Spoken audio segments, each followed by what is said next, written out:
Merhaba arkadaşlar, kanalıma hoş geldiniz. Bugün sizlerle bu runner'a uyumlu yastık kılıflarını yapacağız. Yastıklarımız dikişsiz, tamamen hiç dikiş yok. Tek parça yastığımızın üzerine geçirip takıyoruz. İstediğimiz zaman çıkarıp yıkıyoruz arkadaşlar. Daha önce bu runner yapılışını paylaşmıştım. Şimdi ona takım olarak bu yastık kılıflarını paylaşıyorum. Bunlara uyumlu olarak supla yapılışlarını da daha önce paylaşmıştım. Bu yastık kılıflarını hem yarım hem de bütün olarak sizlerle paylaştım. İki türlü olarak sizlere paylaştım. Bütün yastığı alttan isterseniz tamamen birleştirebilirsiniz. İsterseniz benim gibi alttan bağlamalı da yapabilirsiniz. Yarım yastığı yaparken yaklaşık 250 metre ip gitti. Çünkü uç kısımlarına fazla püskül taktığım için püsküllere fazla ip gitti. Eğer siz bu püskülleri azaltırsanız daha az ip gidecektir. Büyük yastığa da 250 metreden çok az ip kaldı. Ona da yaklaşık 250 metre ip neredeyse gitti. Çok az ip kaldı. O da daha uzun ördüğüm için ip gitti. Kısa yastıkta da püsküle çok fazla ip kullandığım için daha çok ip gitti. Arka tarafına püskül takmadım. Bu şekilde yastıklarımız tek parçadır. Kenarlarda hiç dikiş yok. Bunları tek parça olarak başlıyoruz. Bu yukarıdan başlıyoruz. Dönerek devam ediyoruz. Tek parça olarak bitiriyoruz bu yastıklarımızı. Bu bütün yastıklarımızı da bu şekilde alttan bağlamalı olarak yaptık. İstediğimiz zaman çıkarıp yıkayabiliriz. Yıkarken iplerimiz kaybolmasın diye ilk önce tek tarafa bir sefer düğüm atıyorum. Ondan sonra karşı tarafa ikisini birlikte düğüm atıyorum. Yıkarken ipimiz kaybolmasın diye bu şekilde düğüm atıyorum. Tam yastıklarımızda bu şekilde istediğimiz zaman çıkarıp yıkayabiliriz. Bu şekilde. Bunun da köşelerine birer tane püskül ekledim. Eğer videoyu atlamadan izlersek hem bu altının yapılışını hem de püsküllerin yapılışını sizlere bütün aşamalarını size gösterdim. Atlamadan izlediğimizde bütün aşamaları göreceksiniz. Kanalıma hala abone değilseniz kanalıma ücretsiz abone olabilirsiniz. Videolarımızın daha çok kişilere erişmesi için beğen ve yorum yaparak sayfamıza destek olursanız sevinirim arkadaşlar. Şimdi modelimizin yapılışına geçebiliriz. Ben yurt dışında yaşadığım için bu şekilde yabardımcı marka 2 mm makrome ip kullanıyorum.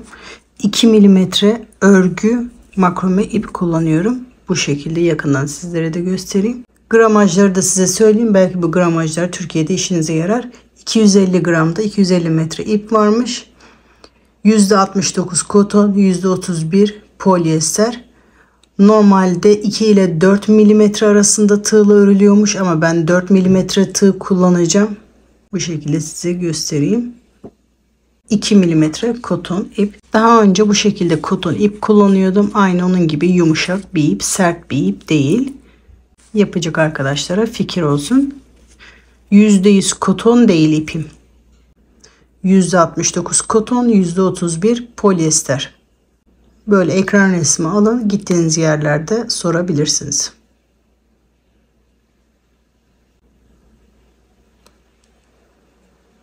...4 milimetre tığ kullanıyorum. Ben yastıklarımı yaparken bu şekilde hazır yastık kılıfı kullanıyorum. Kendimi yapmıyorum. Bu şekilde arkada fermuarı var. Dikmek isteyenlere fikir olsun. Yastığımın ölçüsü 45'e 45 santim. Keten bir kumaş. Dikmek isteyenlere fikir olsun. Herkesin el sıklığı, ipi, tığ numarası farklı olduğu için standart zincir sayısıyla başlamıyoruz. Yastığımın boyunca zincir çekerek modelimize başlıyoruz.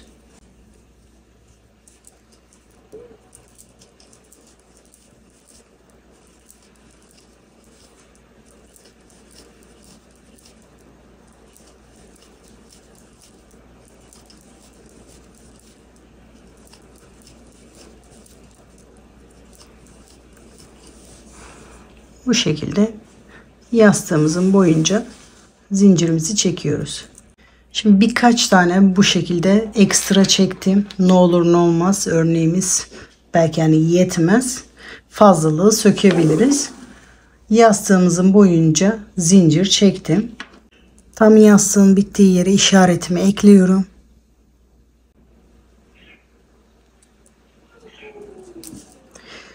Şimdi burası benim yastığımın dönüş kısmı. Bu dönüş kısmı bir zincir yaptım buraya. Bu bir zincir çektikten sonra 5 zincir yapıyorum. 1 2 3 4 5. Bu işaretin olduğu yerdeki zinciri saymıyorum. Bu işaretten sonra 5 zincir yaptım. 1 2 3 4 5. Bu işaretten sonra 1 2 3 4, dördüncü zincire batarak bir sık iğne yapıyorum. Bu işaretin olduğu yer benim dönüş noktam. Dönüşten sonra 5 zincir yapıyorum. İşaretten sonra 3 zincir sayıyorum. Dördüncü zincire bir sık iğne yapıyorum. Bu şekilde yuvarlak halkalarımızı oluşturmaya başlıyoruz. Bu sırada hep aynı işlemi yapacağız. 5 zincir,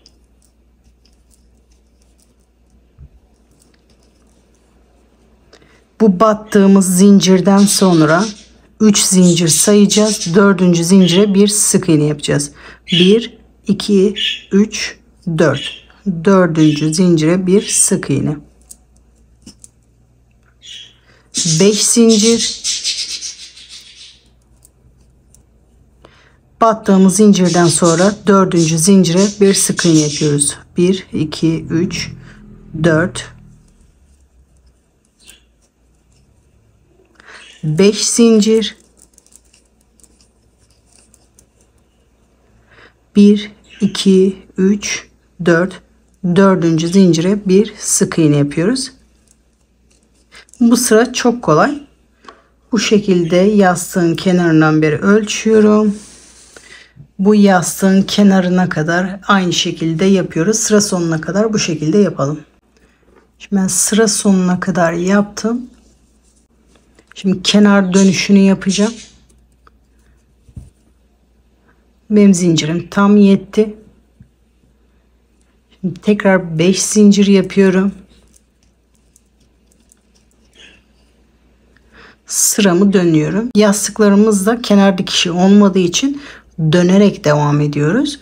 O yüzden şimdi bir tarafı yaptım. Direkt şimdi diğer tarafa dönüyorum. Şimdi 5 zincir yaptıktan sonra dönüyorum. Diğer sırada battığım aynı yere batarak bir sık iğne yapıyorum.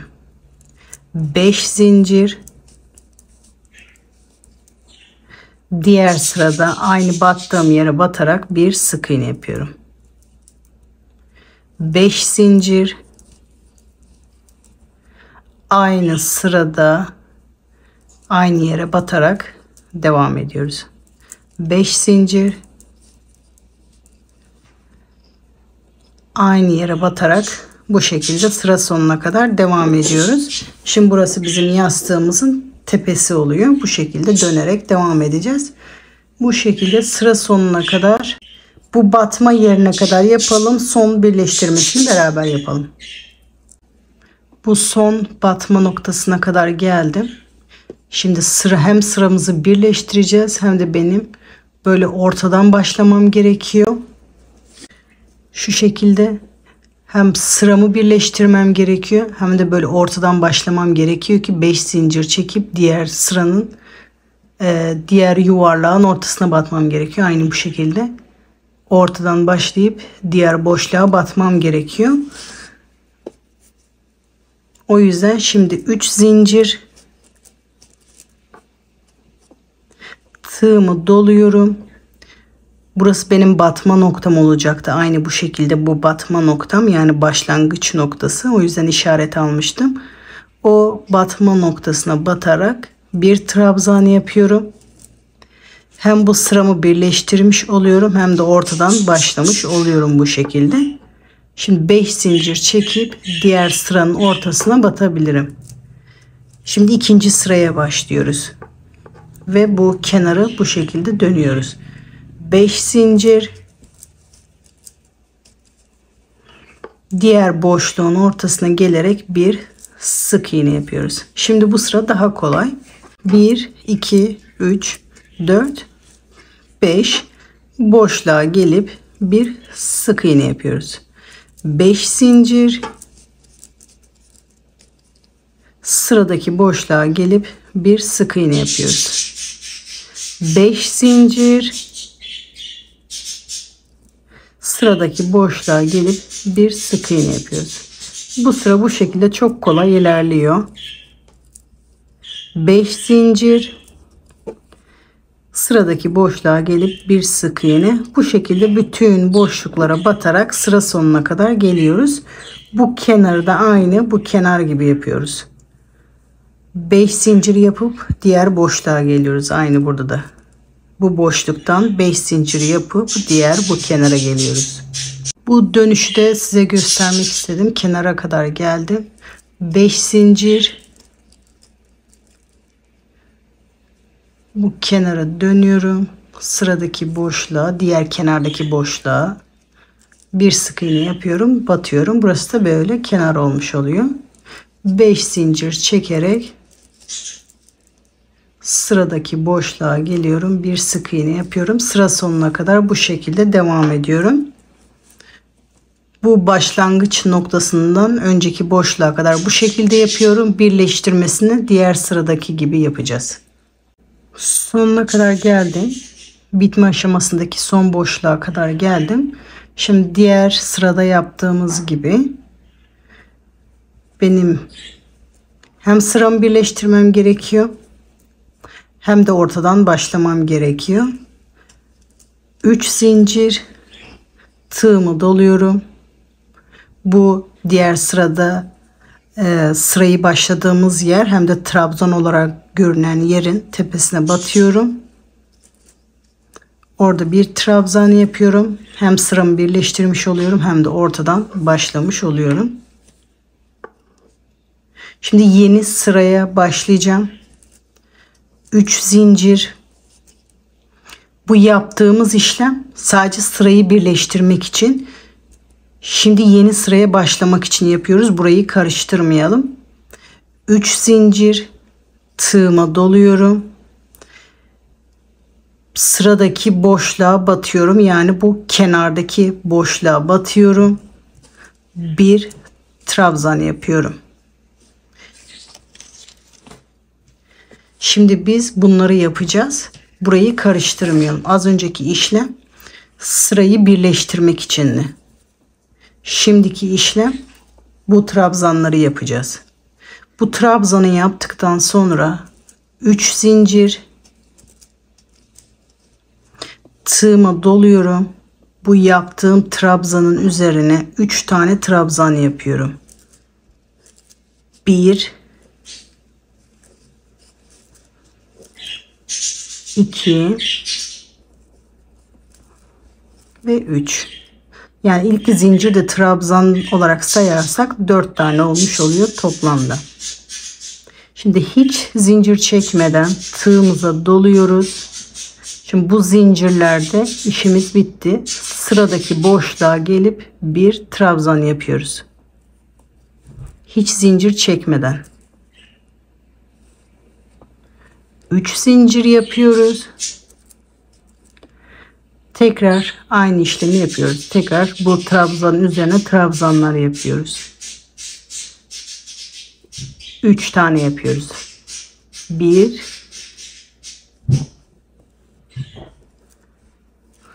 2 ve 3. Bu boşlukta da işimiz bitti. Tekrar tığımıza doluyoruz. Hiç zincir çekmiyoruz. Sonra sıradaki boşluğa geliyoruz. Bir trabzan yapıyoruz. 3 zincir.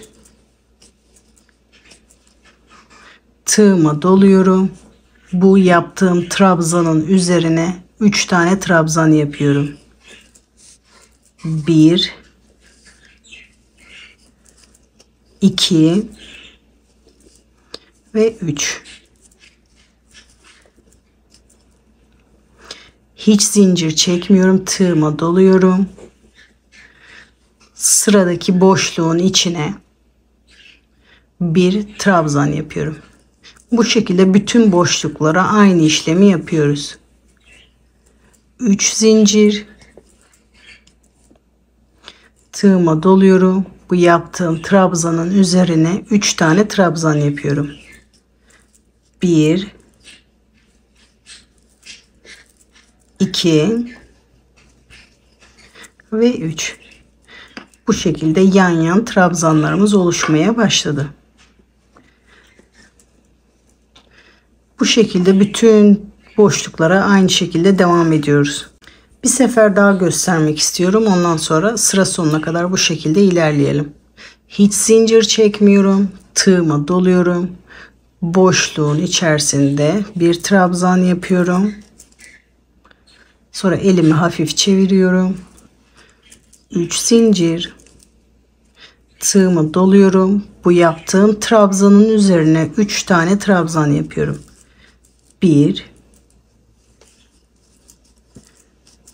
2 ve 3. Hiç zincir çekmeden tığıma doluyorum. Sıradaki boşluğa tekrar trabzanımı yapıyorum. Aynı işlemi bütün boşluklara tekrar ediyorum. Sıra sonuna kadar dönüşte de aynı şekilde, döndükten sonra diğer tarafa da sıra sonuna kadar aynı işlemi yapalım. Sonuncuyu birlikte yapalım. Dönüşte de göstereyim bir tane. Dönüşe kadar yapalım. Dönüşte de göstereyim.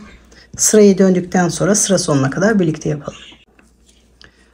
Bu kenara kadar geldim. Kenarda da aynı şekilde boşluğa batıyorum. 3 zincir,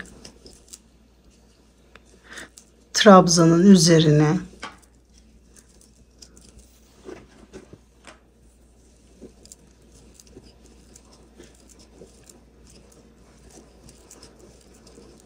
3 trabzanımı yapıyorum. Tekrar tığımı doluyorum. Sıradaki boşluğa bir trabzanımı yapıyorum.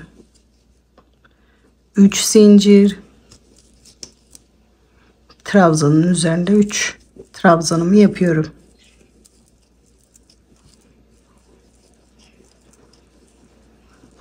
Tığıma doluyorum. Sıradaki boşlukta trabzanımı yapıyorum.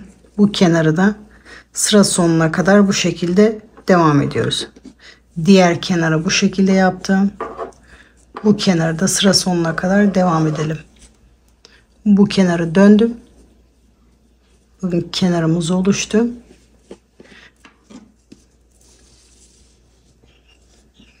Burayı da sıra sonuna kadar yapalım. Şimdi sıra sonuna kadar geldim. Sonuncuyu birlikte yapacağız. Burası diğer sırada birleştirdiğim yer, sonuncusu. Tığıma doluyorum. Yani bu sonuncusunun ortası burası oluyor. Onun tepesine batarak bir trabzan yapıyorum. Normal burada yaptığım gibi 3 zincir. Bu trabzanın üzerine normalde 3 trabzan yapıyorduk. Bunun üzerine 2 yapıyoruz. Üçüncüsü bu olacak çünkü bununla birleştiriyoruz. Bu zincirin üçüncüsünün içinden tığımı geçiriyorum. İpi alıyorum. İlmeğimin içinden geçiriyorum. Yani bunun üçüncü trabzanı bu sayılmış oluyor. Bu şekilde sıramızı birleştirmiş oluyoruz. Yani toplamda gene aynı olmuş oluyor. Şimdi benim bu sıramı burada birleştirdim ama sıradaki sırayı bu zincirin tepesinden başlamam gerekiyor. O yüzden iz sürme yaparak sıramı çıkıyorum. Bu kenardaki zincirin içinden ipimi alıyorum. İlmeğimin içinden geçiriyorum. Her zincirin içinden aynı şey yapıyorum. İpi alıyorum. İlmeğimin içinden geçiriyorum. Üçüncü zincire kadar aynı şeyi yapıyoruz. İpimi alıyorum. İlmeğimin içinden geçiriyorum ve üçüncü zincirin tepesine gelmiş oluyorum. Şimdi bu sırada hep bu üçüncü zincirlerin tepesine batacağız. 3 zincir, Bu sıradaki 3. zincirin tepesine batarak bir sık iğne yapıyoruz. 3 zincir, 3 zincir. Bu sıradaki yaptığımız trabzanların bu başta çektiğimiz 3 zincirin 3. zincirine batarak bir sık iğne yapıyoruz. 3 zincir. Bu kenarda çektiğimiz 3 zincirin 3. zincirine batarak bir sık iğne yapıyoruz. Şimdi bu yaptığımız zincirler bu yaptığımız sıra olarak düşünün. Bundan sonra yapacağımız sıra bu boşluklar olacak. Buradan sonra yeniden tekrar başlayacağız. Sırayı yapıyoruz gibi düşünün. Bu aralarda 3 zincir vardı. Şimdi biz burayı yapıyoruz. 3 zincir. 3. zincire batarak bir sık iğne. 3 zincir. 3. zincire batarak bir sık iğne. Bu sırada çok kolay. Hepsinin tepesine batarak kenarlarda dahil bu sıra sonuna kadar bu şekilde yapalım. Şimdi sıra sonuna kadar geldim. Son 3 zinciri de yapıyorum. Ve sıramı birleştiriyorum. İlk battığım yere batarak ipimi alıyorum. İlmeğimin içinden geçiriyorum ve son 3 zincirimi de yapıp birleştirmiş oluyorum. Şimdi burada ilk yaptığımız sırayı yapacağız. 5 zincir çekip bu sık iğnenin tepesine batacağız. 5 zincir. Bu sık iğnenin tepesine batacağız. Bir sık iğne yapacağız. 5 zincir. Sık iğnenin tepesine batacağız. Bir sık iğne yapacağız. 5 zincir. Sıradaki sık iğnenin tepesine batıp bir sık iğne yapacağız. Bu şekilde sıra sonuna kadar yapacağız. Buradaki işlemin aynısını yapacağız. Şimdi bu örnek bu 4 sıradan oluşuyor. Bu 4 sırayı hep tekrar edeceğiz. Bu 4 sırayı tekrar burada kısa kısa tekrar göstereceğim. Videoyu uzatmamak için kısa kısa göstereceğim. Ondan sonra püskül aşamasını ve sonunu göstereceğim. Ondan sonra videoyu bitirebiliriz. Bu şekilde sıra sonuna kadar yapalım. Sıra sonuna kadar geldim. 3 zincir yapıyorum. Tığımı doluyorum. Başlangıç noktasına batarak bir trabzan yapıyorum. Hem sıramı birleştirmiş oluyorum hem de ortadan başlamış oluyorum. Şimdi diğer ikinci sırada yaptığımız gibi 5 zincir, sıradaki boşluğun ortasına batarak bir sık iğne yapıyorum. 5 zincir, sıradaki boşluğun ortasına batarak bir sık iğne yapıyorum. 5 zincir, sıradaki boşluğun ortasına batarak bir sık iğne yapıyorum. 5 zincir, sıradaki boşluğun ortasına batarak bir sık iğne yapıyorum. Bu şekilde sıra sonuna kadar yaparak bu sıramızı tamamlıyoruz. Sıra sonuna kadar geldik. Aynı diğer sıradaki gibi 3 zincir, tığıma doluyorum. Diğer sırada yapmış olduğum trabzanın tepesine batarak trabzanımı yapıyorum. Bu sırayı bu şekilde bitirmiş oluyorum. Şimdi yeni sıraya başlıyoruz. 3 zincir. Aynı buradaki gibi yapıyoruz. Tığıma doluyorum. Sıradaki boşluğa batarak bir trabzan yapıyorum. 3 zincir. Tığıma doluyorum. Bu yaptığım trabzanın üzerine 3 trabzan yapıyorum. 1 2 ve 3.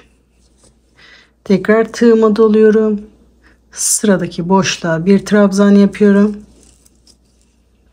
3 zincir yapıyorum. Bu trabzanın üzerine 3 trabzan yapıyorum. 1 2 ve 3. Bir sefer daha gösteriyorum. Bu şekilde sıra sonuna kadar devam ediyoruz. Tığıma doluyorum. Sıradaki boşluğa bir trabzan yapıyorum. 3 zincir. Bu trabzanın üzerine bir trabzan yapıyorum. 2 trabzan yapıyorum ve 3 trabzan yapıyorum. Hiç zincir çekmeden sıradaki boşluğa bir trabzan yapıyorum. Aynı bu sıradaki gibi sıra sonuna kadar bu şekilde yapıyoruz. Sonuncuyu birlikte yapalım. Sıra sonuna kadar geldim. Sonuncuyu birlikte yapalım. Tığımı doluyorum.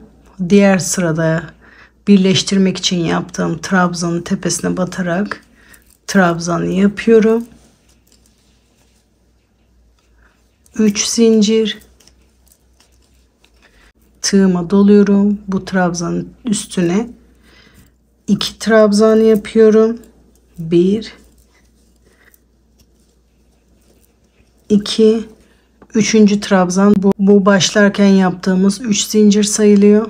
Bunun 3. zincirinin içinden tığımı geçiriyorum, ipimi alıyorum, ilmeğimin içinden geçiriyorum. Hem sıramı birleştirmiş oluyorum hem de bu benim 3. trabzanım sayılıyor.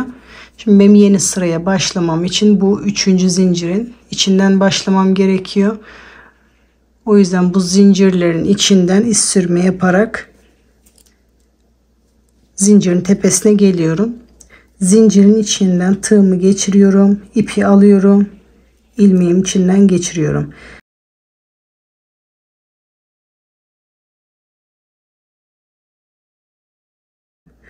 Üçüncü zincirin içinden de tığımı geçiriyorum, ipi alıyorum, ilmeğin içinden geçiriyorum. Bu şekilde 3. zincirin içine kadar gelmiş oluyorum. 3 zincir. Sıradaki bu yaptığımız trabzanlı yerin 3 zincir çektiğim yerin 3. zincirin içinden geçerek bir sık iğne yapıyorum. 3 zincir. Sıradaki 3. zincirin içine bir sık iğne yaparak bu şekilde bütün trabzanlı olan yerlerin tepesine yapıyoruz. Örnek bu şekilde. Bu 4 sırayı hep tekrar ediyoruz. Yapmak istediğimiz uzunluğa kadar bu şekilde yapıyoruz. Yastığımız bu şekilde oluşmuş oldu. Bakın dikişsiz bir yastık kılıfımız oluyor. Bu şekilde yapmak istediğimiz uzunluğa kadar yapalım. Eğer siz bunu uzun yapmak istiyorsanız yastığın sonuna kadar, eğer yarım yastık yapmak istiyorsanız yastığın yapmak istediğiniz uzunluğa kadar yapalım. Yarım yapmak istiyorsanız püskül aşamasına kadar yapalım. Uzun yapmak istiyorsanız yastığın sonuna kadar yapalım. Ben yastığımı ideal boya kadar yaptım. Bu şekilde.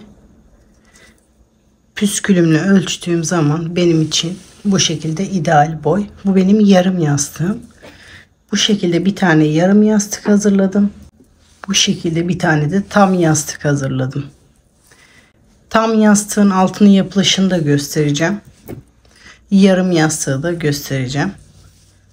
Yarım yastığı isterseniz bu şekilde bu sırayı yaptıktan sonra böyle bırakabilirsiniz. Ben bu şekilde bırakacağım. Uçlarının bu şekilde durmasını istiyorum. Ama burası çok genişledi, çok kendini koy verdi diyorsanız aynı bu sırayı da tekrarlayabilirsiniz. Bu sırayı yaparsanız bu sırada kendini toparlayacaktır.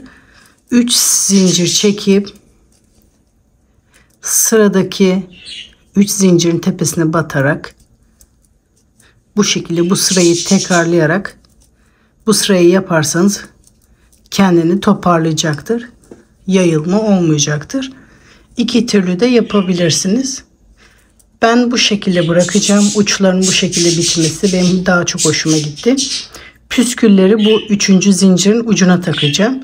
Eğer bu şekilde biterseniz de bu boşluğa da püskülü takabilirsiniz. Burada 2. zincirin içinden de püskülü takabilirsiniz. Ben burada bitireceğim. Bu benim için yeterli bir boy. Yarım yastığı burada bitiriyorum. İpimi arkada saklıyorum.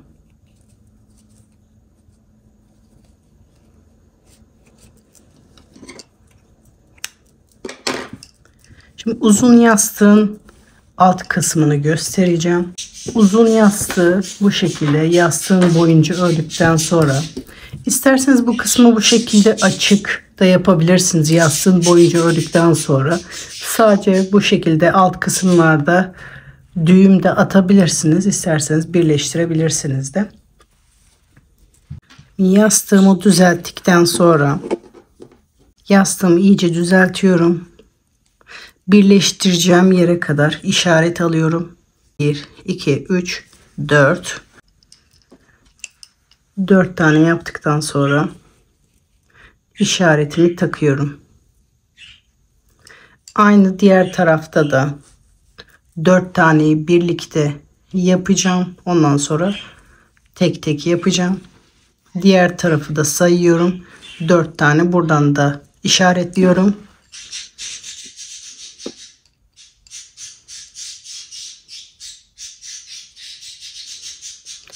Burayı da tam düzelttikten sonra bu kenarlar tek kalıyor benim.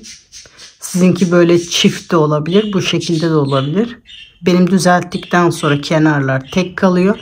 Bu tekleri saymıyorum. Tekten sonra bu 1, 2, 3, 4. 4'ten sonra işaret ekliyorum. 4 olmasına gerek yok. Ben sadece orta boşluğu hesaplıyorum. Yastığın geçecek kadar olan mesafeyi hesaplıyorum. Sizin bu kenar sayısı farklı da olabilir. Ben sadece ortada yastık geçecek mesafeyi hesaplıyorum. Buradan da 4 taneyi saydıktan sonra buraya da işaret ekliyorum.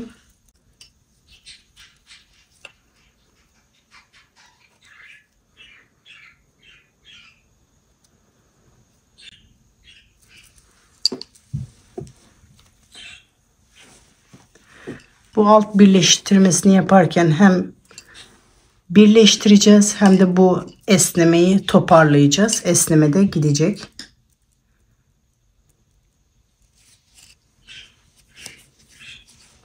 Şimdi bu kenarda tekli bu köşe, bu ikisini birleştireceğiz. 3 zincir.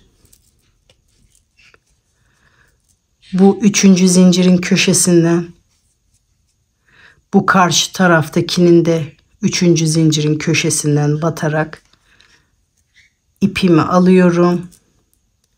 İkisiyle birlikte sık iğne yapıyorum. Yani ikisini birleştirmiş oluyorum. İki tarafı. Bunda da aynı şekilde yapacağız. İkisiyle birlikte sık iğne yapacağız. 3 zincir. Normal sıralarda bu gelip tekinin üzerine yapıyorduk ama şimdi birleştirmek için ikisinin üzerine birlikte sık iğne yapıyoruz. Birleştirmek için ikisini birlikte yapıyoruz. 3 zincir. Hala birleştirmeye devam ediyoruz. İkisi birlikte bir sık iğne. Kenara birleştirmeye devam ediyoruz. Sonuncuyu da birlikte yapacağız. Sonra tek tek yapacağız.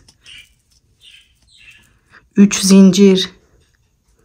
Bunun tepesinden, karşıdakinin de tepesinden ikisini birlikte bir sık iğne yapıyoruz. Sonra işaretimi çıkartıyorum.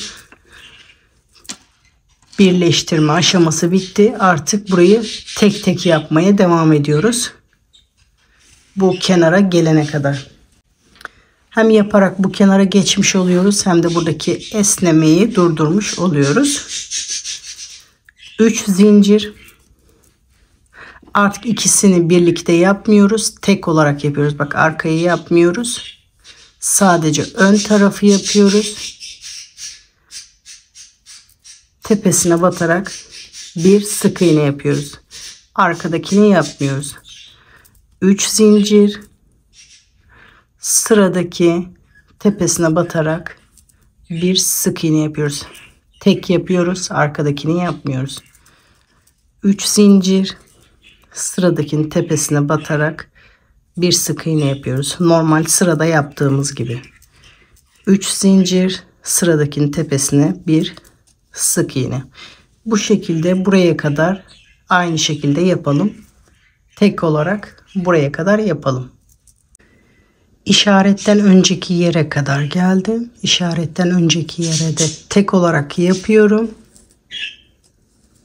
Şimdi artık ikisini birlikte yapacağım. İşaretten sonraki yere 3 zincir,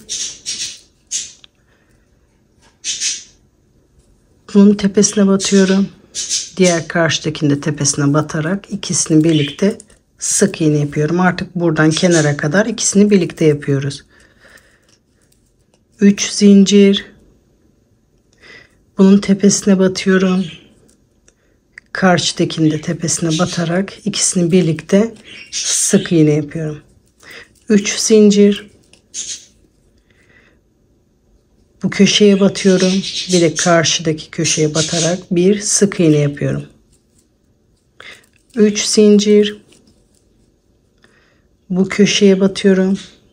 Karşıdaki köşeye batarak ikisini birlikte sık iğne yapıyorum. Son olarak da kenar köşeye batıyorum ve bu kenar işlemi bitiyor. Sonra diğer karşı tarafı yapacağız. Bir zincir çekip ipimi kesiyorum. Sonra bu ipimizi de arkada saklıyoruz. Sonra ters dönüyoruz.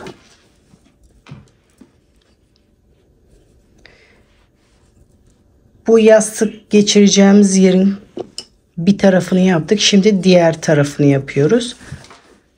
İsterseniz burayı da yapmak zorunda değilsiniz ama çok bu şekilde esnek duruyor. Burayı da aynı burası gibi toparlamak için bunun gibi 3 zincir çekerek yapacağız. Bu şekilde bir zincir çekerek bu en son birlikte battığımız yerin dibine batarak ipimizi oraya sabitliyoruz. Bu ipimizi de arkada saklayalım. Bitirdikten sonra 3 zincir, aynı bu karşıda yaptığımız gibi bu trabzanların 3. zincirin tepesine batarak bir sık iğne yapıyoruz. 3 zincir tek olarak yapıyoruz. Artık birlikte yapma işlemleri bitti. Şimdi burayı tek olarak bu birlikte yapılan yere kadar aynı burası gibi yapıyoruz. 3 zincir, 3. zincirin tepesine batarak bir sık iğne. 3 zincir, 3. zincirin tepesine batarak bir sık iğne. Bu şekilde bu sonuncunun tepesine batarak yapıyoruz ve sonuncuyu buraya yaparak ipimizi kesiyoruz. Sonuncu tepeye battım.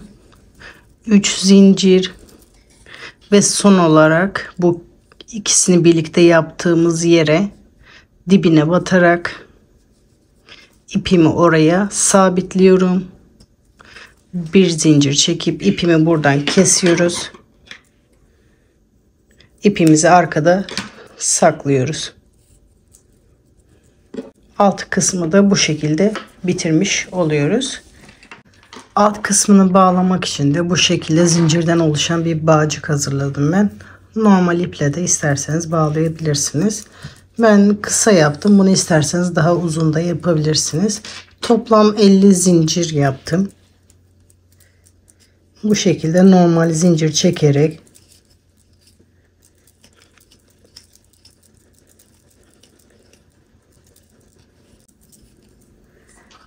zincir yaptıktan sonra ipimi kesiyorum. Bu ipimi saklamak için zincirlerin arasından tığımı geçiriyorum. İpimi oradan çekiyorum.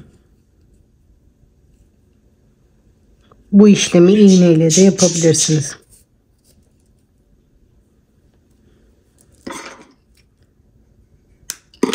Diğer tarafta aynı şekilde yapıyoruz. Bağcıklarımız hazır oluyor. Yastığın altına bağlamak için bağcıklarım hazır. Şimdi püskül yapılışına geçebiliriz. Ben kısa yastığın altına da püskül taktım. Uzun yastığın köşelerine de püskül taktım. Şimdi püskül yapılışına geçebiliriz. Püskül yaparken ben elimde yapacağım. İlk önce şu kadar uzunlukta 2 parça ip kesiyorum.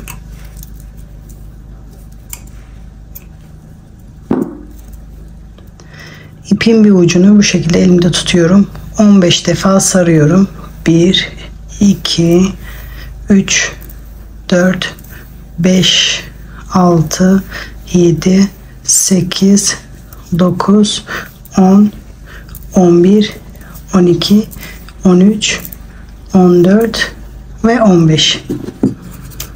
İpimi kesiyorum. Tek ipimi alıyorum. Sardığım ipin içinden geçiriyorum.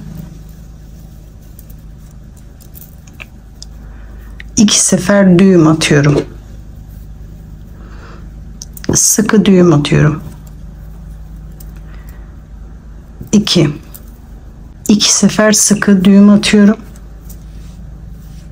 Sonra diğer ipi alıyorum. Bir ucunu püskülümün boyunca böyle tutuyorum. Yaklaşık 2 santim kala parmağımı böyle sıkıca bastırıyorum. İpin diğer kalan kısmını püskülün etrafından sarmaya başlıyorum.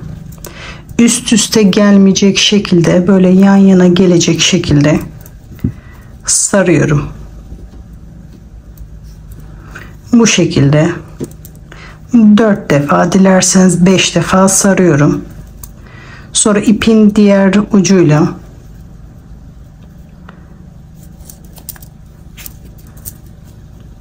İki sefer düğüm atıyorum. 300.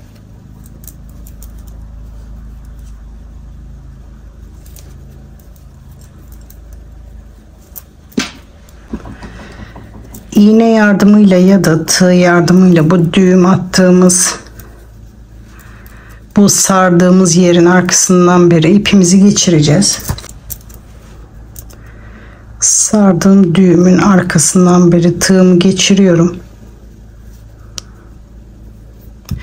İlk önce tek ipimi çekeyim. Bunu çektim. Sonra diğerini deniyorum.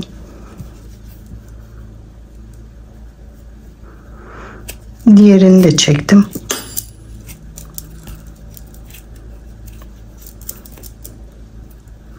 Sonra ikisini birlikte çekiyorum. Düğümü o tarafa çekmeye çalışıyorum.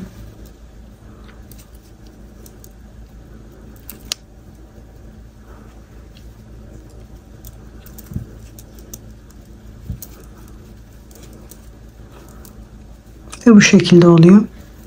Sonra püskülümüzün boyunu da ayarlıyoruz.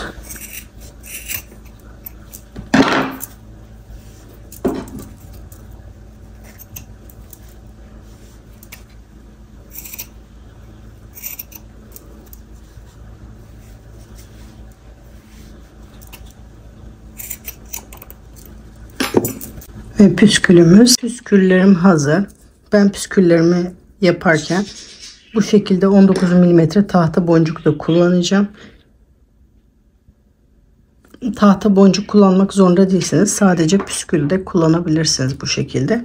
Tahta boncuklar ayrı bir hava kattığı için ben kullanmayı seviyorum. Farklı ölçülerde boncuk da kullanabilirsiniz. İpi boncuğun içinden geçirmek için tığdan yardım alıyorum.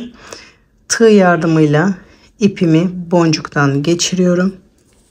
Püskülleri takarken isterseniz bütün uçlara takabilirsiniz. İsterseniz bir tane atlayıp ikinciye de takabilirsiniz. Hepsine takarsanız daha hoş duracaktır ama daha fazla ip yiyecektir.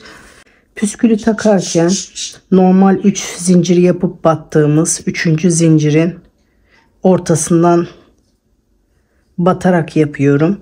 Ama siz bunu 3 zincir çekip battıysanız o zincirlerin ortasına batarak da yapabilirsiniz. Tek ipimi 3. zincirin ortasından geçiriyorum. 2 sefer düğüm atıyorum. Sonra bu ipimi boncuğun içinden geçirip püskülün içine doğru çekeceğim. Daha ince bir tığ yardımıyla boncuğun içinden iplerimi tek tek aşağıya çekiyorum.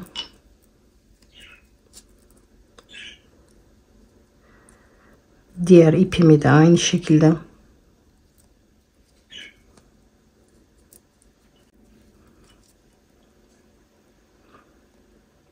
Sonra bu bağladığım ipin arkasından beri bu ipleri çekiyorum.